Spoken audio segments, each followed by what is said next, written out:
Nagsimula sa mahigit 10 tonelada ng mansanas ang hiniwa ng isang babae. Gayunpaman, hindi niya kinain kahit isa sa mga ito. Sa halip, itinapon niya ang lahat. Lumalabas na ang mga buto lamang ang gusto niya. Bago nito, ang kanyang anak na babae ay sinalakay at pinahirapan ng 4 na binata. Ngunit nang ang kaso ay sa wakas ay umabot sa korte, silang 4 ay nakalaya matapos suhulan ang hukom. Napagtanto na ang batas ay wala na sa kanyang panig at wala na rin sa kanyang anak, sinimulan ng babae ang pagplano ng kanyang paghihiganti laban sa mga lalaking sumire sa buhay ng kanyang anak. Siya ay sadyang nagtipon ng napakaraming buto ng mansanas upang gumawa ng laso na cyanide. Pagkatapos siya ay pumuslit sa isa sa mga bahay ng umaatake at tahimik na hinalo ang lason sa kanyang inumin. Sa sandaling naubos niya ito, bigla siyang natambak, nagkumbulsyon, at isinugod sa hospital. Ngunit ang kanyang kalagayan ay napakalubha kaya idineklara ng mga doktor na siya ay permanenteng paralisado sa buong buhay niya. Habang iniimbestigahan ng pulisya ang kaso, lahat ng mga palatandaan ay nagsimula na nakaturo sa pangalawang umaatake. Sinalakay ng mga opisyal ang kanyang bahay at nakakita ng mga hiniwang mansanas kasama ang mga paghahanap sa internet tungkol sa paggawa ng cyanide mula sa mga buto ng mansanas. Hindi namamalayan na ang mga ito ay manomanipula, agad siya ng pulisya, sa paniniwalang siya ang nasa likod ng lahat. Ngunit bago pa man magsimula ang nakakatakot na planong paghihiganti na ito, si Devti, isang guro sa high school, ay namumuhay lamang ng kanyang normal na buhay. Isang araw, habang nagtuturo sa klase, isang lalaking estudyante na nagngangalang Moit ang palihim na nagpadala ng mensahe sa kanyang kaklase, si Arya. Nang buksan ito ni Arya, nakakita siya ng isang tahasang at hindi naaangkop na video. Dahil sa gulat, mabilis niya itong ipinakita sa kanyang matalik na kaibigan, si Sapna, na tumugon ng malakas kaya't ang buong silid-aralan ay nagulo. Agad na pinagalitan ni Devti ang 2 batang babae at inutusan silang lumabas ng silid dahil sa pag-abala sa aralin. Ngunit tumutol si Sapna at ipinaliwanag na wala silang ginawang mali. Pagkatapos ay ipinakita niya kay Devti ang video na ipinadala ni Mohit kay Arya. Nang makita ito ni Devti, lubos na nagbago ang kanyang ekspresyon. Galit na galit, kinuha niya ang telepono ni Mohit at inihagis ito diretso sa bintana ng silid-aralan ng walang pag-aalinlangan. Ang kwento ay lumipat sa buhay ni Devti sa bahay kasama ang kanyang pamilya. Pinag-uusapan nila ang ideya ni Arya para sa isang bakasyon ng pamilya sa isang lugar na may manyeb na destinasyon. Habang kumakain, humingi ng pahintulot si Arya sa kanyang ama, si Anan, na dumalo sa isang party ng araw ng mga puso na ginaganap na malayo sa bahay. Tila pinag-isipan ito ni Anan habang malinaw na hindi sumasang-ayon si Devki dahil nag-aalala siya sa kaligtasan ni Arya, ngunit iginiit ni Arya na pumunta at umalis sa hapagkainan ng labigo. Maya-maya pa, kausap ni Arya si Sapna sa telepono tungkol sa nalalapit na party. Sa sandaling iyon, pumasok si Devki sa kanyang kwarto dala ang pagkain at sinusubukang alagaan siya ng may pag-iingat. Sinabi niya kay Arya na sa wakas ay pumayag na si Anan na palayain siya. Kahit na noon, nanatili pa ring malamig at malayo si Arya, at ayaw tumugon ng maayos kay Devki. Kinabukasan, naghahanda na si Anan para umalis ng bansa para magtrabaho. Bago umalis, humingi siya ng tawad kay Devki para sa ugali ni Arya, ngunit sinabi ni Devki na naiintindihan niya. Hindi pa rin siya matanggap ni Arya bilang isang ina matapos mawala ang kanyang biyolohikal na ina. Nang malapit ng alis si Anan, lumapit si Arya at humingi ng tawad para sa kanyang ina noong nakaraang gabi. Gayunpaman, tinatawag pa rin niya si Devki na kanyang guro sa halip na kanyang ina. Ang dahilan kung bakit ipinaalala ni Anan sa kanya na sa tahanan, si Devki ang kanyang ina, hindi ang kanyang guro. Nalungkot si Arya at inamin na hindi pa rin niya mabitawan ang kanyang yumaong ina. Hindi nagtagal pagkatapos noon, ang nakababatang kapatid ni Arya na si Priya, ay dumating kasama si Devki upang magpaalam din kay Anan.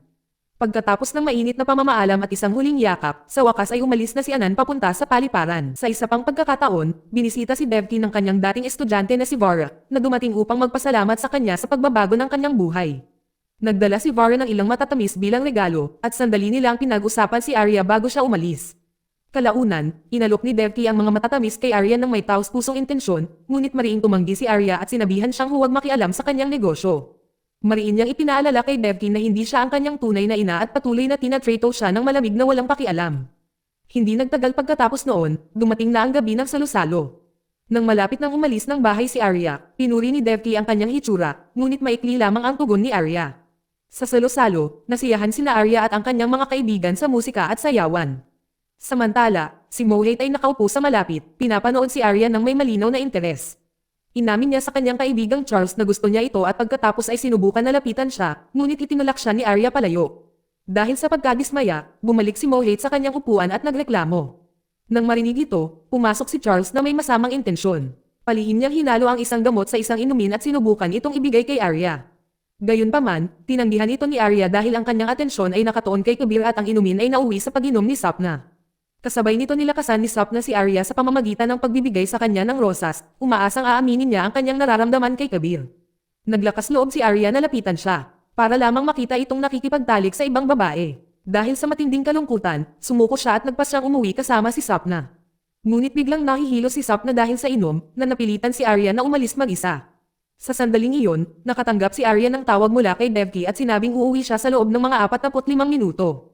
Pagkatapos ng tawag, biglang inatake ng dalawang lalaki si Arya at tinakpan ang kanyang bibig. Nagpumiglas siya at sinubukan lumaban. Lumitaw ang isang parking attendant na nagngangalang Babaram, ngunit sa halip na tumulong, tinulungan niya ang mga umaatake na pilitin siyang ipasok sa isang kotse.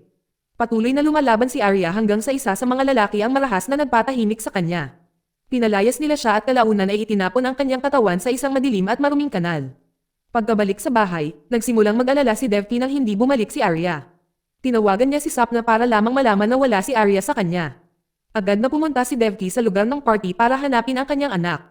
Tinanong niya ang mga kaibigan ni Arya, ngunit walang nakakaalam ng anuman. Dahil sa desperasyon, pumunta si Devki sa istasyon ng pulisya para iulat ang pagkawala ni Arya. Gayunpaman, binaliwala ng pulisya ang kanyang mga alalahanin at inakala na umalis lang si Arya kasama ang isang kasintahan. Iginiit ni Devki na si Arya ay hindi kailanman mawawala ng walang sinasabi, ngunit hindi pa rin nila siya sineseryoso. Iniwan niya ang larawan at numero ng telepono ni Arya bago lumabas ng tuluyang nalungkot. Sa labas ng istasyon, isang misteryosong lalaki na nagngangalang Dashankar Kapoor, na kilala rin bilang DK, ang lumapit sa kanya. Siya ay isang pribadong investigador na may kakaibang anyong ngunit matalas na likas na ugali. Nagalok si DK na tulungan si Arya, ngunit si Devki, na labis na nalilito at nababalisa, ay iniwasan siya. Gayunpaman, nagawa ni DK na ibigay sa kanya ang kanyang card bilang huling opsyon. Kinabukasan, isang lalaking naglalakad ang kanyang aso ang nakatuklas kay Arya na nanghihina sa isang kanal. Sa sandaling marinig ni Devki ang balita, nagmadali siyang pumunta sa ospital. Nang makita niya si Arya na puno ng mga pinsala, hindi na niya mapigilan ang kanyang mga luha. Ipinaliwanag ng doktor na si Arya ay nasa kritikal na kondisyon matapos ang tila isang tangkang pagpatay. Kinumpirma rin niya na siya ay dumanas ng matinding pisikal na pang-aabuso, na nag-iwan kay Devki na lubos na wasak at labis na nalungkot. Samantala, ang balita tungkol sa pag-atake at pang-aabusong dinanas ni Arya ay mabilis na kumalat sa media. Isang pulis na nagngangalang Matthew ang itinalagang humawak sa kaso, at agad niyang binisita si Devki sa hospital upang kunin ang opisyal na pahayag nito. Sa kalagitnaan nito, nakatanggap si Devki ng tawag mula kay Anan at muling nalungkot, nagmamakaawa na umuwi na siya. Kahit na nagkagulo ang lahat, nanatili si Devki sa tabi ni Arya, inaalagaan siya ng may pagmamahal, kahit na patuloy na malamig ang pakikitungo ni Arya sa kanya. Nang malumanay na tinanong ni Devki si Arya kung sino ang mga umaatake, tumugon si Arya ng may galit at luha. Sa halip na magbukas, sinisisi niya si Devki sa lahat ng nangyari. Sa isip niya, nagsimula ang lahat dahil pinapahiya ni Devki si Mohit sa publiko sa paaralan. Sa ibang lugar, tinanong si Sapna ni Matthew, ngunit ang kanyang testimonya ay hindi nagbigay ng tunay na tulong. Pagkatapos, isang tagumpay sa wakas ang dumating ng ibunyag ni Arya ang mga pangalan ng mga umaatake. Mabilis na kumilos si Matthew patungo sa isang nightclub upang arestuhin sina Charles. Ang parking attendant ay dinakip din at sa ilalim ng pressure ay ibinunyag niya ang pangalan ng isa pang kasabwat na si Jagan. Hindi nagtagal ay natunton ni Matthew si Jagan at inaresto siya sa kanyang tahanan. Hindi nagtagal matapos ang paglilitis sa kaso. Ikinatwiran ng taga-usig na ang testimonya at kondisyong medikal ni Arya ay dapat sapat na upang mahatulan sila kahit na walang karagdagang ebidensya. Ngunit tumanggi ang hukom, iginiit ang forensic proof at mga sumusuportang saksi. Ang mga kaibigan ni Mohit ay tumayo at nagbigay ng mga maling testimonya. Ang kotseng ginamit sa krimen ay nalinis na, walang iniwang mga bakas ng daliri. Unti-unti, ang kaso ay nagsimulang gumuho. Si Anand ay nalulumbay sa kung gaano kawalang katarungan ang sistema sa pakiramdam. Ikinakatwiran niya na ang pahayag lamang ng biktima ay dapat sapat na, ngunit ang korte ay umaasa lamang sa pisikal na ebidensya. Ebidensya na madaling manipulahin. Lumalala ang sitwasyon nang ang isang doktor ay nagulat ng negatibong resulta ng forensic dahil napakaraming oras na ang lumipas at walang natagpo ang biolohikal na ebidensya. Sa huli, idineklara ng hukom na lahat ng 4 na sospek ay hindi nagkasala at sila ay pinalaya. Ang desisyong iyon ay lubos na nawasak si Anand at ang kanyang pamilya. Dahil sa labis na galit, si Anand ay nagwala sa korte at sandaling ikinulong bago pinalaya. Sa labas, sila ay nagkita kay Matthew, na ganoon din ang pagkadismaya sa resulta. Sa sandaling iyon, si Devki ay gumawa ng isang tahimik ngunit matatag na desisyon. Hindi na siya naniniwala sa pulisya o sa batas. Habang pauwi, nakatanggap si Anand ng tawag na nagsasabing ikinulong ni Arya ang kanyang sarili sa loob ng kanyang silid. Dahil sa takot sa pinakamasamang mangyayari, sumugod silang bumalik at pilit na binuksan ang pinto. Sa loob, maingat na tinanggal ni Devki ang isang pares na gunting mula sa nanginginig na mga kamay ni Arya. Si Arya, na labis pa ring nabibigatan, ay itinulak si Devki palayo at tinanggihan ang kanyang presensya, na iwan muling nasasaktan si Devki. Pagkatapos makatulog si Arya dahil sa emosyonal na pagkapagod, niyakap ni Anand si Devki mahigpit at ipinaalala sa kanya na hindi sila susuko. Hindi para kay Arya. Sa mga sumunod na araw, habang hinahatid si Priya sa paaralan, hindi inaasahang nakita ni Devki si Mohit na bumalik sa kanyang normal na gawain, pumapasok sa mga klase na parang walang nangyari. Agad iniulat niya ito sa punong guro, hindi maitago ang kanyang pagkadismaya. Patuloy na nabubuhay si Mohit nang walang kahihinatnan habang si Arya ay naiwan na may matinding trauma. Habang lumalabas si Devki sa opisina, nakasalubong niya si Mohit. Tiningnan siya nito ng may matapang, halos mapaghamong ekspresyon. Si Devki ay puno ng galit, ngunit pinilit niya ang sarili na manatiling kalmado. Kalaunan, mula sa loob ng kanyang kotse, napansin niya si Mohit na lumiliban sa paaralan at nagpas siyang sundan ito. Ang kanyang emosyon ay biglang nag-iba. At sa isang sandali ng galit, sinubukan pa niya itong sagasaan. Ngunit sa isang interseksyon, muntik na siya ay nakabangga ng isang truck at nawala sa kanyang paningin. Hindi nagtagal, habang hinahanap ang kanyang bag, natagpuan ni Devki ang business card ni DK. Dahil wala nang ibang pagpipilian, nagpa siya siyang makipagkita sa kanya. Sa pamamagitan ng kanyang CCTV system, napansin ni DK ang kanyang pagdating at pinapasok siya sa kanyang opisina. Humingi ng tulong si Devki sa pagkalap ng impormasyon tungkol sa 4 na umaatake. Pumayag si DK at nagsimulang mag-imbestiga, at kalaunan ay sinusubaybayan ang mga galaw ni Bob Borehm hanggang sa isang istasyon ng tren. Nang magulat si DK, sa wakas ay inamin ni Devki ang kanyang tunay na intensyon. Gusto niyang maghiganti. Alam niyang ito ay mali, ngunit ang sakit at kawalan ng katarungan na kanyang nararamdaman ang nagtulak sa kanya pa rin. Kinabukasan, palihim na nakilala ni Devki ang kanyang dating estudyante, si Vara, at humingi ng tulong sa kanya. Walang pag-aalinlangan, sumang-ayon si Vara. Nang gabi, nakitang lasing si Babbora, natutambol sa isang tahimik na kalye. Nakita niya ang isang babae na nag-iisa at nilapitan ito nang walang hinala, hindi alam na siya ay dumiretso lamang lumakad sa isang maingat na pinlanong bitag na inilagay ni Devki at Vara. Maya-maya, nagising si Babbora malapit sa kanyang tahanan, nalilito at walang malay. Galit na galit ang kanyang asawa, sinigawan siya dahil sa pagkawalan ng 3 araw. Inis, itinulak siya ni Babbora palayo at pumasok sa banyo. Ngunit sa isang iglap, nagbago ang lahat. Napagtanto niya na may ginawa sa kanya at ang takot ay nangingibabaw.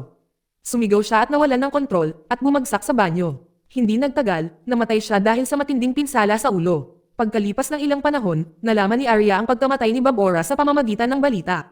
Nang marinig na natagpuan siya sa isang nakakakilabot na kondisyon, nanatili siyang tahimik, nakatitig sa unahan, ang kanyang mga iniisip ay malinaw na nalulula. Ang eksena ay lumipat kay Matthew, na nagsimulang maghinala na ang pagkamatay ni Babbora ay isang paghihiganti. Tinanong niya si Anand, ngunit matatag na itinanggi ni Anand ang anumang pagkakasangkot, kahit na inamin niya na karapat-dapat sa parusa para sa kanyang ginawa. Dahil walang matibay na lead, umalis si Matthew, ngunit tinutusan niya ang kanyang koponan na bantayan si Anand sa ilalim ng pagmamatsyag. Sa ibang lugar, nakilala ni Devki si DK sa isang art gallery, kung saan palihim niyang ibinigay sa kanya ang isang USB drive. Pagbalik sa bahay, sinuri ni Devki ang mga nilalaman nito at natuklasan ang detalyadong impormasyon tungkol kay Charles, na regular na nagpi-party sa isang club tuwing Sabado ng gabi, at kay Mohit, na lumabas na pinsan ni Charles. Ang dalawa ay malapit at madalas na magkasama. Nalaman din niya na si Charles ay nahuhumaling sa fitness at madalas umiinom ng mga suplemento.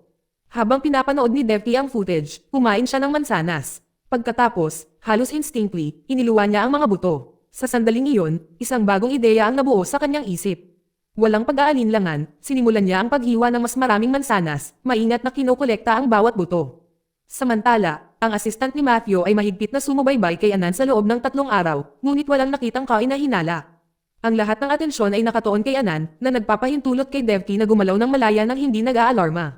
Nang umalis si Devki sa bahay, ang assistant ay hindi masyadong nag-isip tungkol dito at hindi iniulat ito. Tumungo si Devki sa bahay ni Charles sa tulong ng isang panday, binayaran siya pagkatapos niyang buksan ang pinto. Suot ang guwantes, tahimik siyang pumasok at pinatay ang mga CCTV camera para maiwasang ma-record. Pagkatapos ay pumasok siya sa pribadong gym ni Charles at maingat hinalo ang dinurog na pulbos ng buto ng mansanas sa kanyang bote ng suplemento. Kinabukasan, casual na ininom ni Charles ang suplemento habang nanonood ng laban sa boxing. Hindi nagtagal pagkatapos, nagsimulang lumabo ang kanyang paningin at ang kanyang katawan ay naging mahirap kontrolin. Nahirapan siya na huminga nang magsimula ang takot. Sa loob ng ilang sandali, lumala ang kanyang kondisyon at siya ay bumagsak, nabubuo ang bula sa kanyang bibig. Kasabay nito, nakatanggap si Mohit ng balita na si Charles ay na-hospital at nagmadaling bisitahin siya.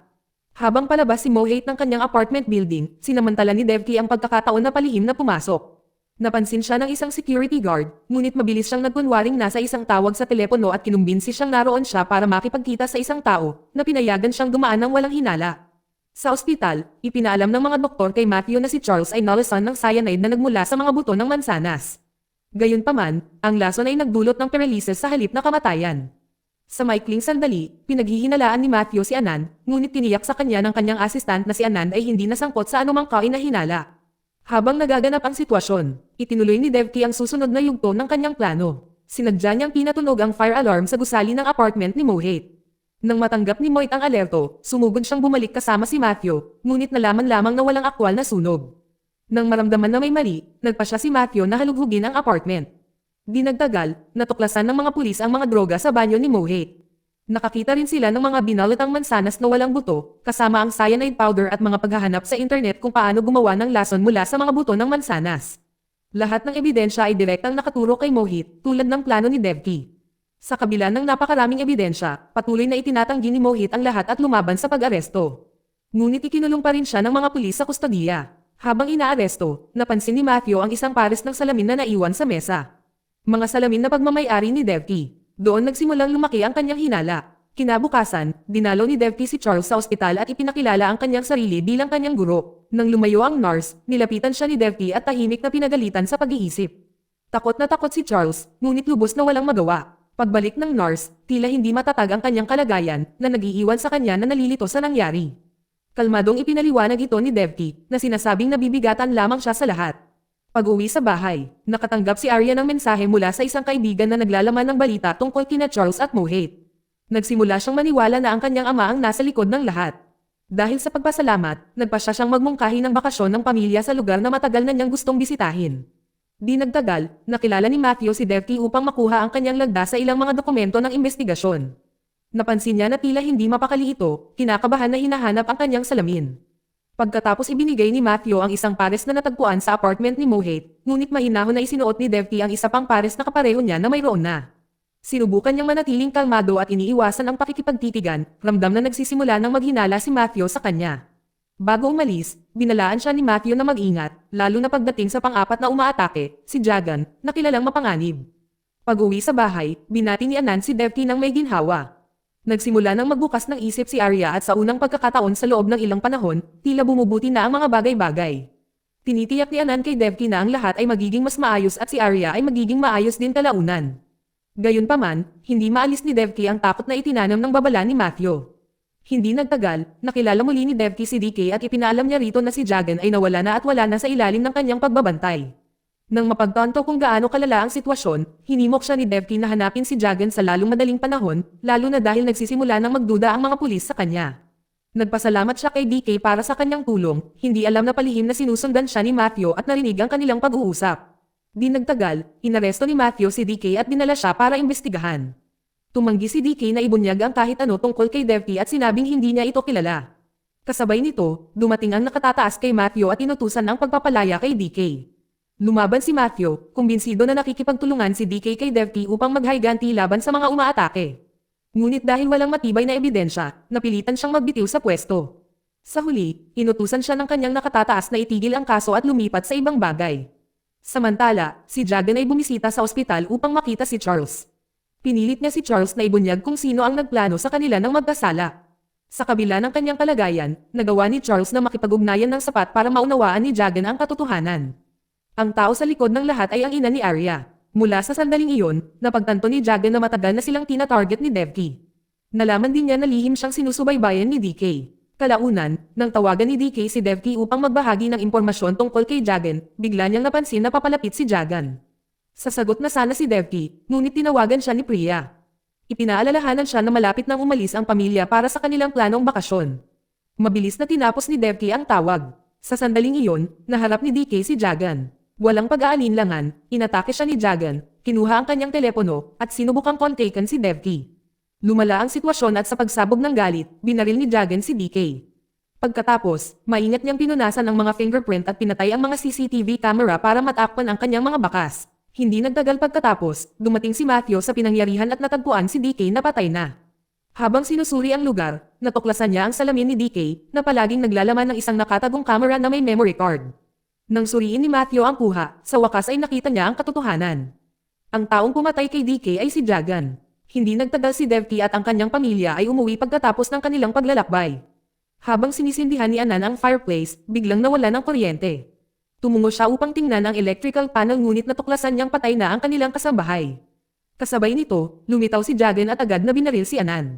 Si Arya, na sinusubukang magsindi ng kandila, ay biglang napagtanto na nasa likuran niya si Jagan at nataranta.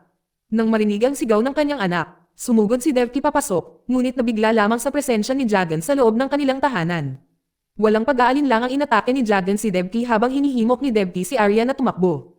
Pagkatapos ay binukot niya si Devki sa pamamagitan ng pagtakip sa ulo nito ng plastik, na pumihil sa kanyang paghinga hanggang sa mawalan ito ng malay. Pagkatapos nito, hinanap niya si Arya. Ilang sandali pa, nagising si Devki at desperadong hinanap ang kanyang anak. Ngunit bago pa siya makariyak, binaril siya ni Jagan mula sa likuran at tinutukan ng baril. Nang matapos, dumating si Matthew at binaril si Jagan sa binti, na humantong sa isang marahas na pag-aaway sa pagitan nila. Nakontrol ni Matthew ang baril at itinutok ito kay Jagan. Kasabay nito ay sinandatahan din ni Devki ang sarili. Pareho sila ngayon ay nakatutok sa iisang lalaki. Sinubukan ni Matthew na pigilan si Devki, binalaan siyang huwag baril dahil sisirain lamang nito ang kanyang buhay. Sinabi rin niya sa kanya na si Anan ay buhay pa at dinala na sa ospital. Si Devki, na labis na nalulumbay at naniniwalang wala na si Arya, ay tuluyang nawalan ng malay. Sinubukan niyang pagkalmayan siya, maingat na iniabot ni Matthew ang kanyang baril kay Devki, binigyan siya ng pagkakataong harapin si Jagan at tapusin ang lahat na ito. Lingid sa kanilang kaalaman, si Arya ay nagtatago sa malapit, nasaksihan ang lahat ng ginawa ng kanyang ina para sa kanya. Sa sandaling iyon, nagmakaawa si Jagan para sa kanyang buhay habang si Matthew ay hinihimok si Devki na tapusin ito bago pa man dumating ang iba. Pagkatapos ay sa wakas ay humakbang pasulong si Arya, tinawag si Devki na kanyang ina sa unang pagkakataon. Ang sandaling iyon ay nagbago ng lahat. Hinayla ni Devki ang gatilyo at pinatay si Jagan. Di nagtagal, tumakbo si Arya papunta kay Devki at niyakap ito ng mahigpit. Sa unang pagkakataon, tunay niyang naunawaan ang lalim ng pagmamahal ng isang ina. Ang parehong pagmamahal na tinanggihan niya sa lahat sa pagkakataong ito. Hindi niya inakala na aabot sa ganito kalayo si Devki na isusugal ang lahat para lamang makaganti sa kanya. Dahil sa labis na emosyon, napagtanto ni Arya ang kanyang pagkakamali. Mas lalo niya niyakap si Devki ng mahigpit, sa wakas tinanggap siya ng buo, hindi bilang isang guro, kundi bilang kanyang ina. Dito nagtatapos ang kwento. Salamat sa panonood kaibigan.